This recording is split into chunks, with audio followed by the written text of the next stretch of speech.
Datang malaikat Jibril. Malaikat Jibril memeluk Nabi. Nah pakai Nabi tak, dia peluk. Lalu Jibril berkata, Iqra, baca. Nabi bersabda, saya tidak tahu membaca. Malaikat Jibril ulang lagi, Iqra, baca. Saya tidak tahu membaca. Jibril ketiga kalinya makin dipeluk sampai Nabi sesak napas, hampir tidak lagi bisa bernapas. Lalu Jibril berkata, Iqra, baca. Nabi mengikuti, Iqra bismi rabbikal ladzi khalaq sampai ayat kelima. Menggigil Nabi, mekkei. Tahu mekke toh? Tahu? Itu bahasa Perancisnya dingin. Oh, pulang Nabi, ketuk pintunya. Assalamualaikum warahmatullahi wabarakatuh. Istriku sayang. Dia buka pintu. Wih, abangku sayang. Ini istri yang baik. Pulang suami bukakan pintu, cipikan.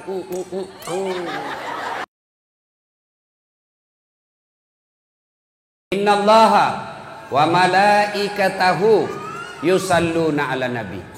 Ya ayyuhalladzina amanu sallu alaihi wa sallimu taslima. Sesungguhnya Allah dan para malaikatnya bersalawat kepada Rasulullah Muhammad sallallahu alaihi wasallam. Maka wahai orang-orang yang beriman, bersalawatlah kalian kepada Rasulullah dengan sebaik-baik salawat. Salatullah salamullah ala toha rasulillah. Salatullah salamullah ala yasin habibillah. Sini nak, kenapa kita nonton kak? Itu kalau di Makassar begini kak ikut semua jamaah. Di sini nak lihat-lihati kak. Ayo salawat sama-sama ibu. Salatullah ala toha rasulillah. Salatullah salamullah ala yasin habibillah. Ibu bapak, saudara-saudara sekalian teristimewa yang kita hormati, Bapak Wakil Bupati Lu Timur beserta istri Ibu Dr. Ani Nurbaini yang insya Allah dimuliakan dan dirahmati oleh Allah Subhanahu wa Ta'ala. Sebelum saya ceramah lebih jauh, tolong ini teknisi sound systemnya. Mana teknisinya? Ada? Ya, kurangi bassnya Pak. Kurangi bassnya. Jangan pakai echo. Kasih naik treble-nya. Cek. Ya, itu agak ya. Jangan pakai bass. Tutup saja bassnya Pak. Treble-nya kasih full. Full. Jangan pakai echo. Cek. Nah, tuh bagus kita. Nah, kecuali mau ki nyanyi dangdut, kasih besar bassnya. Nah, bila kamu di sisiku, hati rasa syahdu. Itu lagunya ibu-ibu dulu, dulu tahun 80.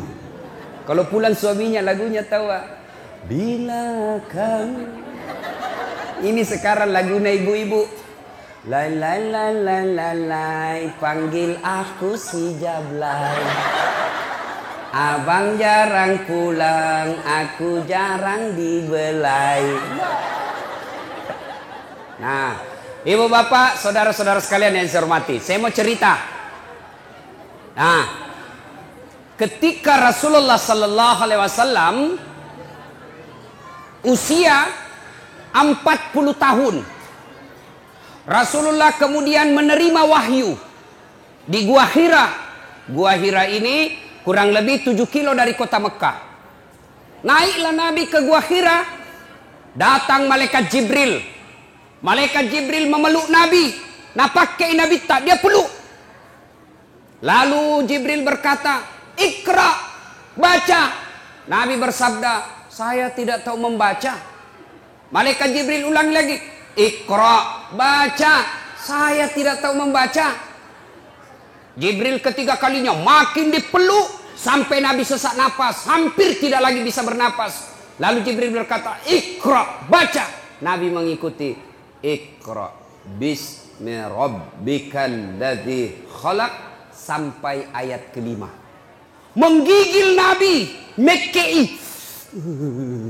Tahu mekke toh? Tahu? Itu bahasa Perancisnya dingin. Oh, pulang Nabi, ketuk pintunya. "Assalamualaikum warahmatullahi wabarakatuh. Istriku sayang." Dia buka pintu. "Wih, abangku sayang." Ini istri yang baik. Pulang suami bukakan pintu, cipikan. Suami Ita ji. Pernah dikasih gitu suami Ita, Ibu? Pernah jadi. Kalau perlu kasih itu bekas gincu. Tempel Ibu, tahu enggak sedekahnya ibu-ibu kepada suami? Sedekahnya suami kepada ibu tiap hari. Bapak-bapak ini yang di luar, tahu enggak sedekahnya suami kepada istri setiap mau keluar? Apa sedekahnya? Nabi setiap mau keluar, dia cium jidatnya istrinya.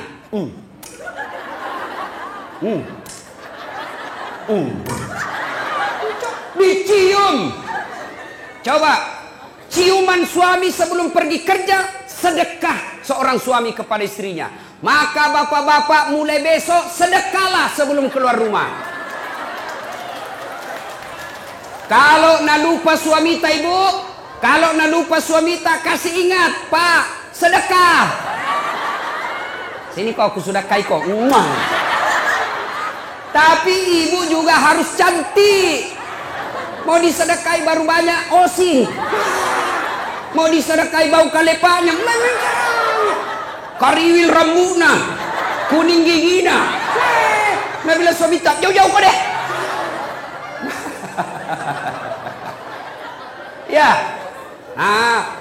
Datang Nabi Khadijah. Lalu Nabi berkata, "Wahai istriku, dingin aku dong, menggigil kak, selimuti saya." Masya Allah. Bu, ku tanya ki dulu. Ini misalnya toh 3 hari 3 malam tidak ada suami tak, ditelepon tidak aktif HP-nya, dicari tidak tahu kemana, tiba-tiba datang menggigil. Ibu, selimuti kak. Kira-kira kita selimuti, Bu? Oh Ibu, kita selimuti? Tidak. Paling selimuti kak, langsung, "Dari mana kau?" Langsung diinterogasi. Selimuti kak Ibu, langsung dia bilang, "Cik dakol."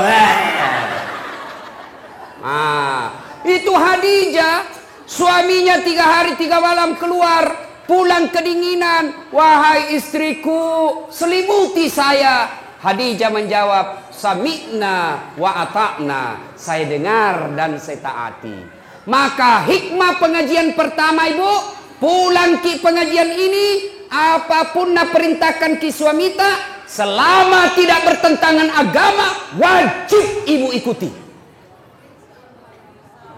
Saya ulang, apapun nak perintahkan ki suamita, selama tidak bertentangan dengan agama, Ibu wajib mengikutinya. Dosa kalau tidak ikut. Tahu? Bu, pakai kok jilbab. Siap. Jangan yang sampi-sampi.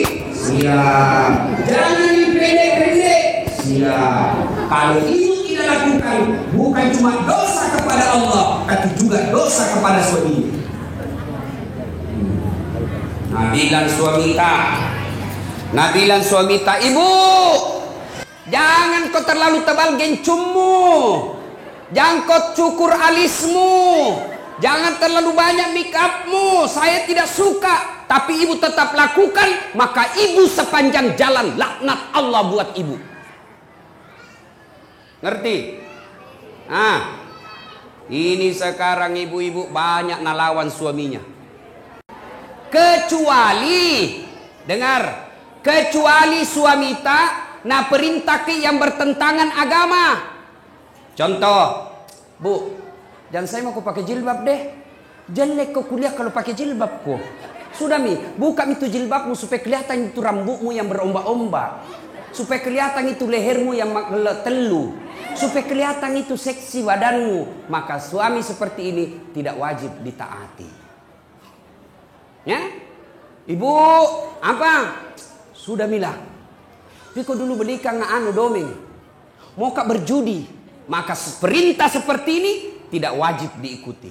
Tapi selama perintah itu menaati perintah Allah, tidak bertentangan dengan perintah Allah dan Rasulnya, maka ibu berdosa ketika tidak mengikutinya. Contoh Nabi bilang suami kita, jangan pernah keluar rumah, tidak boleh kau keluar rumah sebelum saya pulang dari kerja. Maka kalau ibu keluar, haram langkah-langkah kaki ibu. Masya Allah.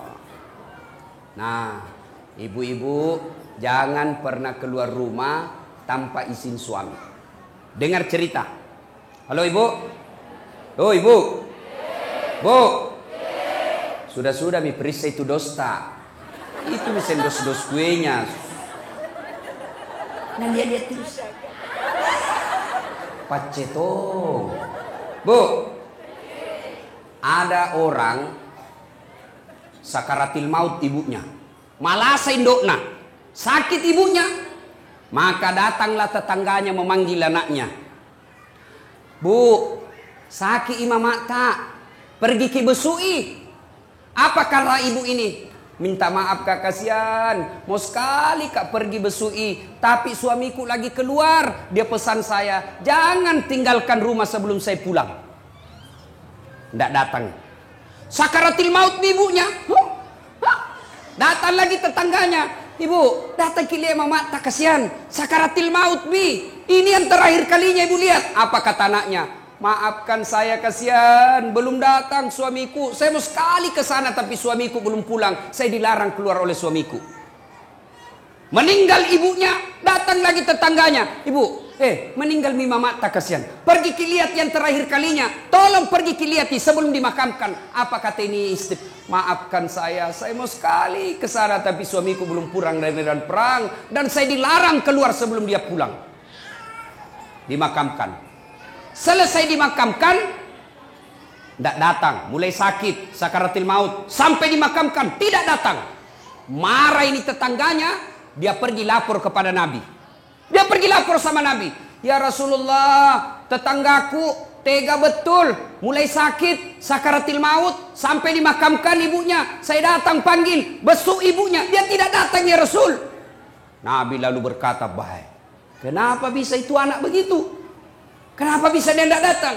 Lalu ini berkata, dia tidak datang karena dilarang suaminya keluar. Katanya suaminya pergi medan perang, lalu dipesan sama suaminya, jangan pernah keluar rumah sebelum saya pulang. Maka itu ibu tidak datang. Apakah Nabi marah? Apakah Nabi marah? Tidak. Nabi lalu bersabda, diampuni seluruh dosa ibu yang meninggal karena punya anak yang taat sama perintah suaminya. Masih ada ibu-ibu begini sekarang? Woi. Masih ada? Kasihan. Baru 10 menit pergi suaminya na telepon temannya datang mago. Cepat kok, tidak ada mi suamiku. Maka ibu-ibu saya heran. Di mana-mana masjid ramai majelis taklim. Di mana-mana ramai majelis-majelis taklim. Bahkan setiap masjid ada majelis taklimnya. Tapi anehnya, kenapa ibu-ibu sekarang banyak yang tidak tahu taat sama suaminya? Demi Allah ibu, demi Allah. Biar ibu salat tiap hari, bahkan sampai hitam jidatnya, puasa Senin Kamis, ngaji, tadarus, tahajud tiap malam, tapi tidak taat sama suaminya, mendurhakai suaminya, dia kurang ngajar sama suaminya. Demi Allah, jangankan masuk surga, baunya surga diharamkan bagi ibu seperti ini. Kenapa bisa Ustaz? Kenapa bisa begitu? Tahu ibu harus tahu. Kenapa? Karena kami suami yang tanggung ibu nanti di akhirat. Ketika ibu melanggar, ketika ibu bikin dosa, kami suami yang tanggung dosanya ibu sebagai kepala rumah tangga. Beda ibu-ibu.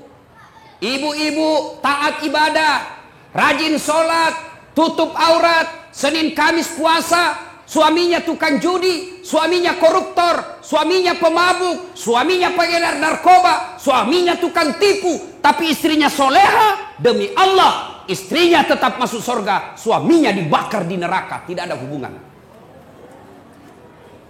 Maka ibu, jangan keluar rumah tanpa izin suami. Jangan lakukan apa-apa tanpa izin suami. Kenapa? Karena suami yang tanggung ibu nanti ketika di akhirat. Maka bersyukur ibu-ibu yang punya suami. Kenapa? Karena itulah nanti yang lindungi ketika di akhirat. Maka hargai suami tak. Jangan hina suami tak gara-gara dia miskin. Ini banyak ini istri kurang ajar sama suaminya. Mentang-mentang agato iko, ku taunya kok. Nulamar ka dulu seperangka ala sholat. Ndak nu belikan nga rumah. Rumah lagi bapakku ini nu tempati. Kamu juga saja selalu belikan ko baju. Pensiun mako. Ndak ada gaji nu.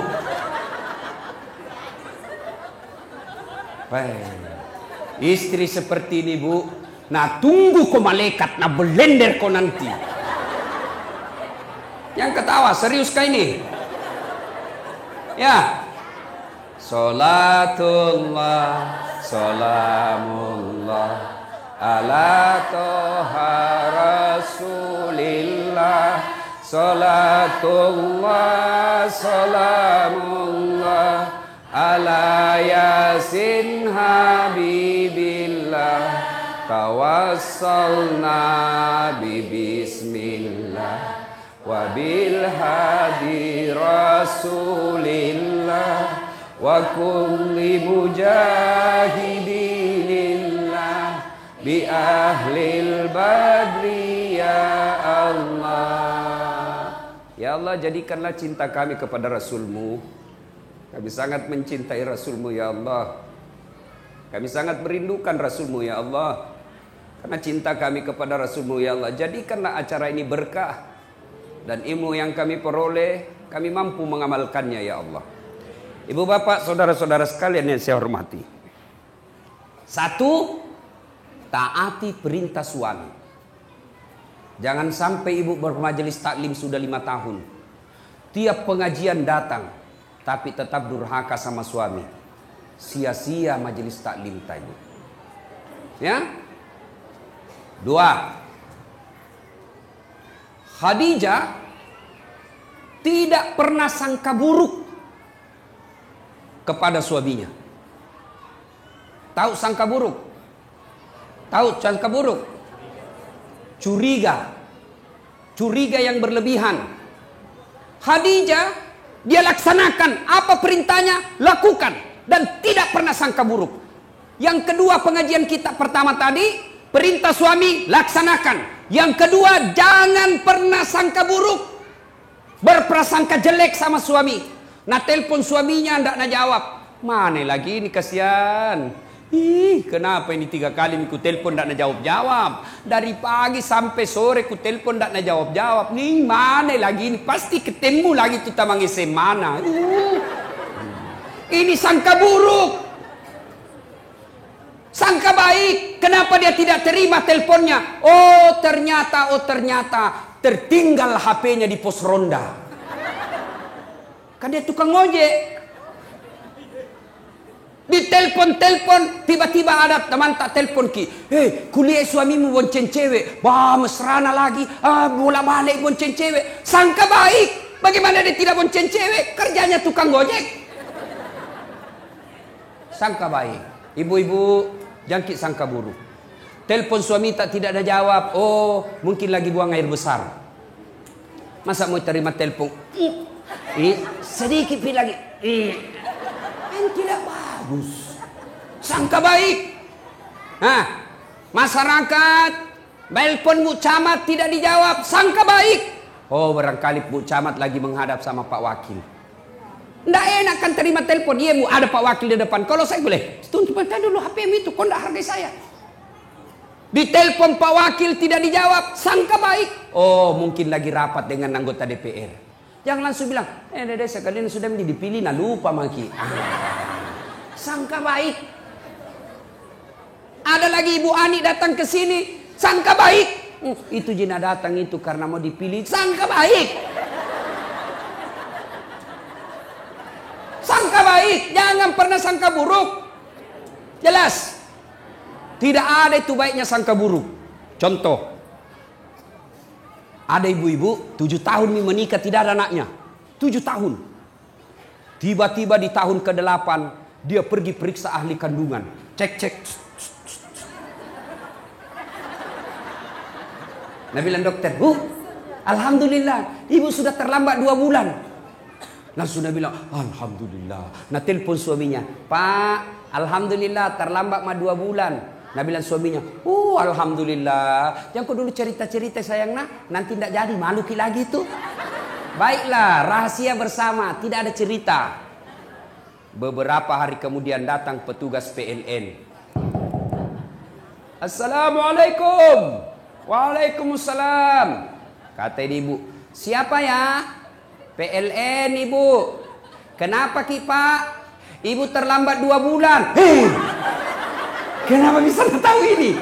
Dari mana nak tahu ini? Langsung dia sangka buruk sama suaminya. Pasti ini lagi lah bolong ini, pasti karena kebetulan suaminya hitam. Lah bolos sih. Datanglah kasihan suaminya capek bekerja, di kantor dimarahi sama bosnya, di jalan kempes ban mobilnya, baru buka pintu langsung, memang tong kau lah bolong, pembohong, bilang jangan kau ngomong, kenapa kau ngomong? Apalagi masuk itu comok, karena istilah comok. Terjengkel tong orang capek, langsung kini bilangi bolong, nah balas nih mana kau comok? Baru orang datang capek-capek mengamuk-ngamuk. Kenapa di itu PLN bisa tahu saya terlambat 2 bulan? Pasti kau yang cerita. Nah kita aja berdua. Kenapa bisa nak tahu PLN? Bukan saya kasih tahu. Marah ini suaminya di kantor PLN. Hei, kenapa kau bisa tahu istriku terlambat 2 bulan? Nah bilang ini ada catatannya Pak.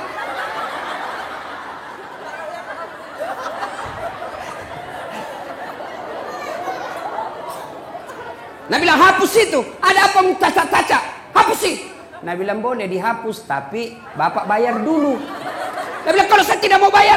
Nah bilang terpaksa punyanya bapak diputus. Kalau punya aku kok putus, apa nak pakai istriku di rumah? Nah bilang terpaksa istri tak pakai lilin. Coba, inilah akibat bersangka buruk. Ya, berapa banyak rumah tangga berantakan. Yang akhirnya terjadi perceraian, yang akhirnya jadi perpisahan yang tidak nyaman. Anak jadi korban, mau ke bapaknya sudah punya istri, mau ke mamanya punya suami, lalu akhirnya anaknya jadi korban dunia akhirat. Siapa yang bertanggung jawab? 2 orang tua ini ketika anaknya nanti masuk neraka. Gara-gara apa sebabnya? Sangka buruk, sangka baik. Ibu-ibu, tidak ada itu enaknya sangka buruk. Sangka baiklah. Ada caleg, sudah bikin pengajian, sudah pasang baleho, sudah datang silaturahmi, bagi-bagi jilbab. Ternyata tidak terpilih, sangka baik. Bukan itu yang terbaik buat saya. Saya dulu 2013 ikut pilwali di Makassar. Di beta Ki Ustaz? Tidak. Siapa bilang di beta Kak? Cuma yang menang lebih banyak suaranya. Belum tentu dia lebih jago dari saya. Alhamdulillah saya ambil hikmah. Ini hikmahnya saya tidak jadi wakil wali kota. Saya jadi ustadz. Sekarang karena saya jadi ustadz, keliling dunia ceramah. Ke New York. Tahu jaki New York? Dekatnya Malili. Dari New York pergi ke Jepang, pergi ke Italia, pergi ke Roma, ke Malaysia, ke Turki, ke Saudi. Semua dibayarkan. Sangka baik, sangka baik, sangka baik, sangka baik. Ibu-ibu tiba-tiba hancur usaha, sangka baik. Tiba-tiba suami berubah setengah mati, sangka baik. Suami tak jahat, sangka baik. Kalau dia berbuat jahat, dia yang tanggung dosanya di akhirat. Tenang perasaan. Piga mau meruntuk tu. Mak bele ko Andre ko tu runtuk mak ko mak bele ko mama. Ya. Ibu-ibu, kalau ini rumus kita pakai, sangka baik, tenang perasaan. Kalau kita selalu sangka buruk, belum terjadi kita sudah sangka buruk, begini nanti, maka ibu akan sengsara, tidak bisa tidur. Nah, 2. Saya ulang lagi. Apa tadi yang pertama, Ibu? Apa? Bu? Pertama, taat pada suami. Apa diperintah suami, lakukan. Dengan catatan, perintah itu tidak bertentangan agama. Jangan kau pakai spiral. Kalau kau pakai, saya tidak setuju. Ibu pakai, maka selama ibu pakai, laknat Allah selalu menyertai ibu. Dan ikut itu.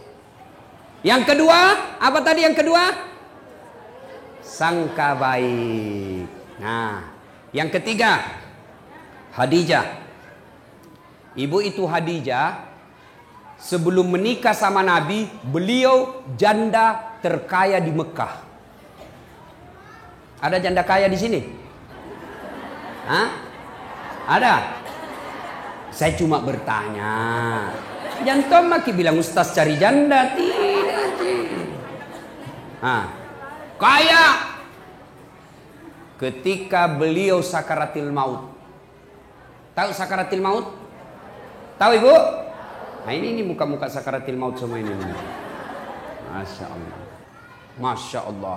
Habis hartanya Khadijah untuk bantu dakwanya Nabi. Tapi minta serban. Malu sama suaminya. Malu. Kira-kira ada istri di sini malu minta sama suaminya? Woi, ada? Ada? Ada? Jangankan minta, nah curi. Sudah simpan baik-baik suaminya, nah dapat semua. Ini banyak sekarang perempuan pintar cari duit. Sudah disembunyi, masih nak dapat. Ada lawannya kasihan honor. Pegawai honor. Gaji kan semua langsung ke istrinya. Tiba-tiba dikasih uang sama Pak Wakil Bupati. Ibu Nur Aini bilang, Ibu Anik bilang, ini dari Pak Wakil. Ya, pegawai honor kasihan. Wih gembira. Nah bilang ini rezekiku. Karena bukan gajiku, bukan uang istriku. Nah simpanlah ituannya, nah lipat-lipat. Baru nak kasih masuk kantong plastik. Baru naik kak benang. Toh, mau nak simpan di bawah tempat tidur. Nah dapat inilah comok. Akhirnya apa? Dibawa karpetnya tempat tidur nak simpan. Istrinya kasih bersih kamar, sapu. Ih, ada kompe-kompe. Diikat benang, nah buka. Ih, uang. Langsung berteriak sama suaminya, Pak, uang apa ini? Yang mana? Ini yang dibawa karpet. Nah bilang suaminya, uang sial. Maksudnya apa? Batin aku sembunyi, udah apa Ji? Bisa main ini. Pas sapak duit.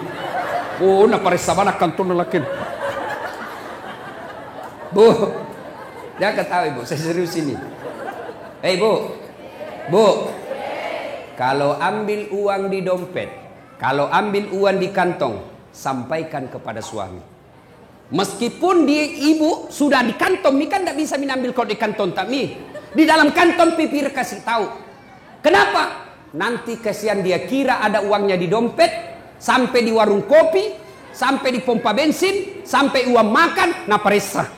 Mati mi bro, malu maki ini. Lah como sih, perbuatannya sih lah como ibu.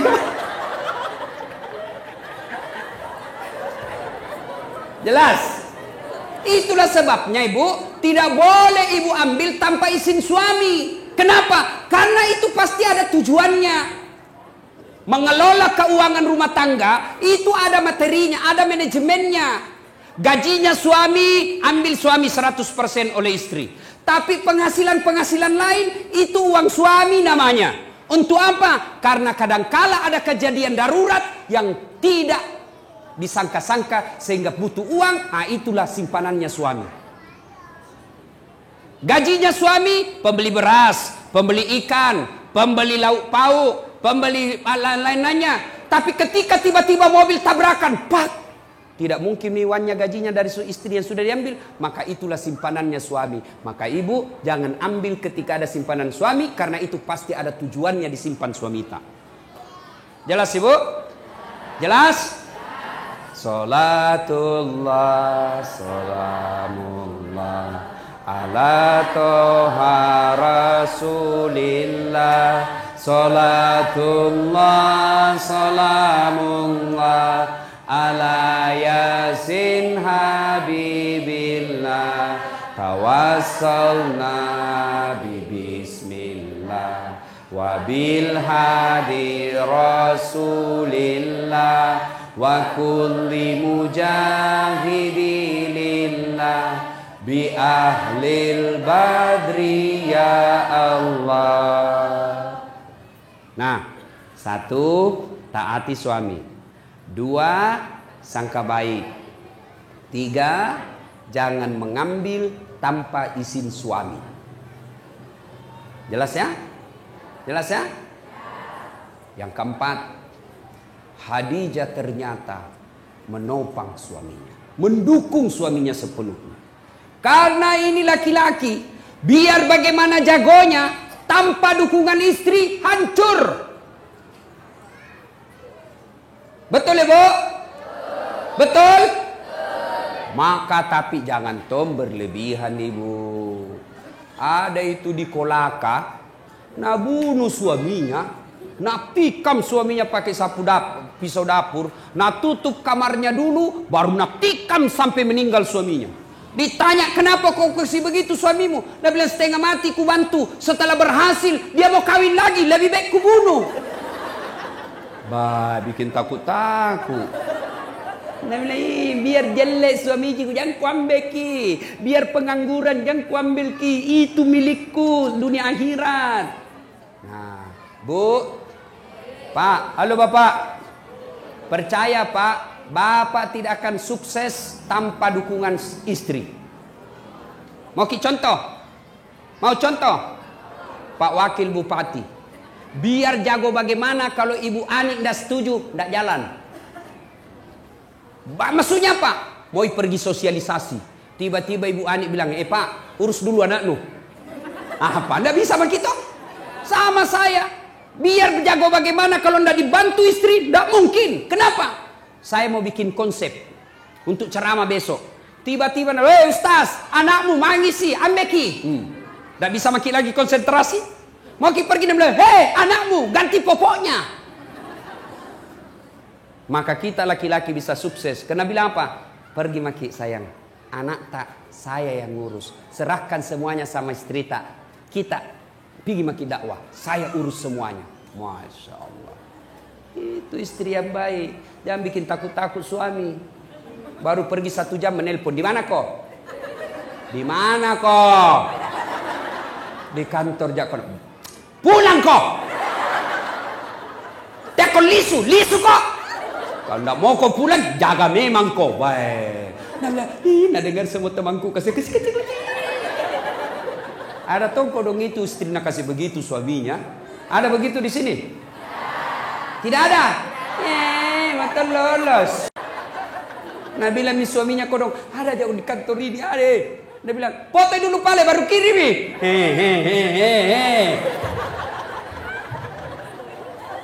Weh pak,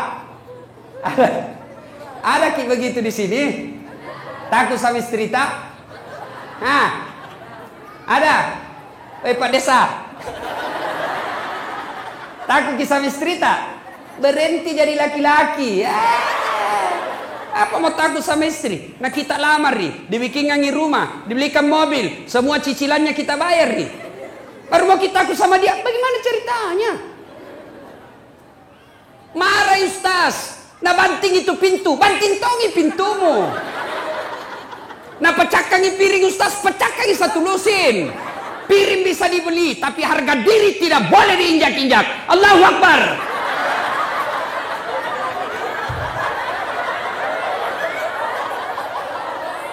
Iya Pak, setuju? Nah bilang mak jallo aja Ustaz, mak jallo Nah pecahkan televisi, pecahkan televisi supaya berhenti menonton. Televisi bisa dibeli, tapi harga diri sebagai laki-laki jangan kau injak-injai. Baik. Allahu Akbar. Nah bilang orang, jadi Ustaz tidak takut sama istri? Aku bilang, apalah aku takut sama istriku? Cuma istriku lebih berani dari saya.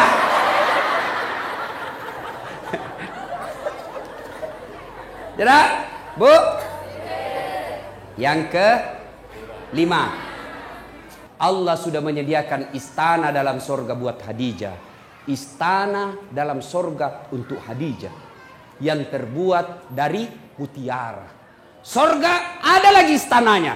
Masuk dalam sorga saja sudah luar biasa. Ini sudah dalam sorga dibuatkan istana khusus untuk Khadijah yang terbuat dari mutiara. Tidak terbuat dari emas, tidak terbuat dari jamrud, tidak terbuat dari berlian, terbuat dari mutiara. Kenapa mutiara? Karena Khadijah punya sifat seperti mutiara. Tahu sifat mutiara, Ibu? Tahu mutiara, Ibu? Tahu mutiara? Nah, itu mutiara hidup di dasar laut. Apa yang masuk dalam perutnya? Perut mutiara itu kan daging lembut. Apa yang masuk ke dalam perutnya? Kerikil-kerikil, pasir-pasir masuk ke dalam perutnya. Bayangkan kalau pasir ketemu kulit-kulit mutiara, lalu dia bungkus, dia tutup cangkangnya, dia olah itu pasir yang sakit, yang padis, yang mengerikan. Tapi mutiara dia tutup rapat-rapat cangkangnya. Beberapa saat kemudian keluar. Yang pasir dan kerikil tadi menjadi mutiara, perhiasan yang semua orang menginginkannya. Apa artinya?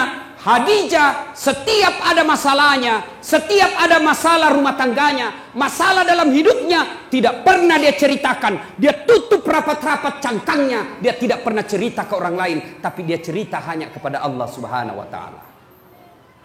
Maka pengajian kita yang kelima adalah, Bu, ada masalah, jangan cerita ke tetangga, jangan cerita ke keluarga, lebih baik cerita kepada Allah. Bagaimana caranya? Tunaikan sholat, tingkatkan kesabaran.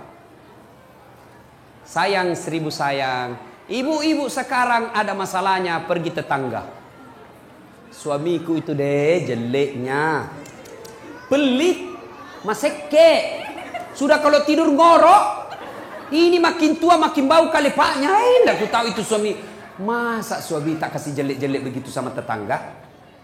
Coba, itu suamiku pelit sekali, nak pegang uangnya, nak kasih sama sekali. Kalau datang tidak pernah tong senyum-senyum. Masa rahasia rumah tangga kita ceritakan? Maka istri seperti ini tidak akan mendapat kasih sayang dari Allah Subhanahu wa taala. Jangan heran kalau ibu selalu cerita kejelekan orang, ibu cerita kejelekan rumah tangga, dia umbar semua aib rumah tangga, maka hidupnya, hatinya tidak akan pernah dapat ketentraman. Kenapa? Karena Allah jauh menjauhkan dia dari rahmatnya. Kau suka cerita kejelekan-kejelekan rumah tanggamu, maka Allah tidak akan senang kepada kamu.